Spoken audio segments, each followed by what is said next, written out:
সংসদ নির্বাচন পরবর্তী রাজনৈতিক প্রেক্ষাপটে এখন আলোচনায় ঢাকার 2 সিটি কর্পোরেশন নির্বাচন।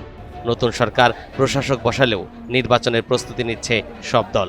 শুরু হয়েছে মনোনয়ন প্রত্যাশীদের দৌড়ঝাঁপ। এছাড়া জাতীয় সংসদ নির্বাচনের মতো সিটি নির্বাচনেও স্পষ্ট হচ্ছে জোটের সমীকরণ। এই ডামাডোলে ঢাকা দক্ষিণ সিটি কর্পোরেশন নির্বাচনে প্রার্থী হিসেবে জোরালো আলোচনায় এসেছেন ডাকসু ভিপি ও ইসলামী ছাত্র শিবিরের আন্তর্জাতিক সম্পাদক সাদিক কায়েম। এর মধ্যে তিনি খাগড়াছড়ি থেকে নিজের ভোটার ঠিকানা পরিবর্তন করে ঢাকা ৮ আসনে স্থানান্তর করেছেন বলে নির্বাচন কমিশন ও দলীয় সূত্রে জানা গেছে। এই ভোটাধিকার যেন কেউ হরণ করতে না পারে, কেউ যেন আবার কারচুপির নির্বাচন করতে না পারে, সে কারণে আমাদের প্রতিটি কেন্দ্রে আমাদের ওয়াচডগের ভূমিকা পালন করতে হবে। যদিও এখনও প্রকাশ্যে বড় কোনো নির্বাচনী প্রচারণায় নামেননি সাদিক কায়েম, তবে দলীয় নেতাকর্মীদের সাথে নিয়মিত যোগাযোগ ও সাংগঠনিক কার্যক্রম চালিয়ে যাচ্ছেন তিনি।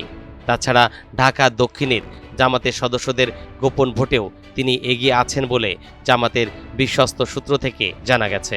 এখানে সর্বস্তরের নাগরিকরা, সর্বস্তরের ছাত্ররা সবাই এখানে সম্পৃক্ত হয়েছে, একদম স্কুলের শিক্ষার্থী থেকে শুরু করে একদম যারা প্রবীণরা আছে, সর্বস্তরের মানুষরা।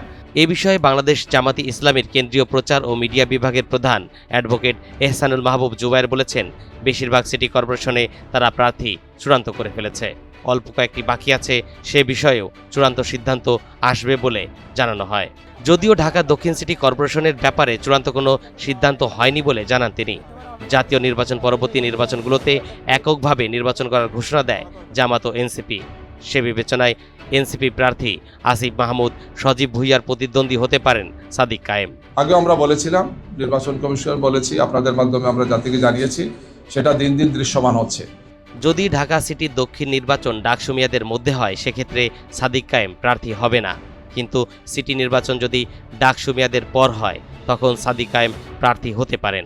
তাছাড়া মেয়র পদে আলোচনায় আছেন জামাতে ইসলামী ঢাকা মহানগর উত্তরের আমির সেলিম উদ্দিন, ছাত্র শিবিরের সদ্যবিদায়ী কেন্দ্রীয় কমিটির সভাপতি জাহিদুল ইসলাম এবং ঢাকা ৬ আসনের সংসদ সদস্য আব্দুল মান্নান।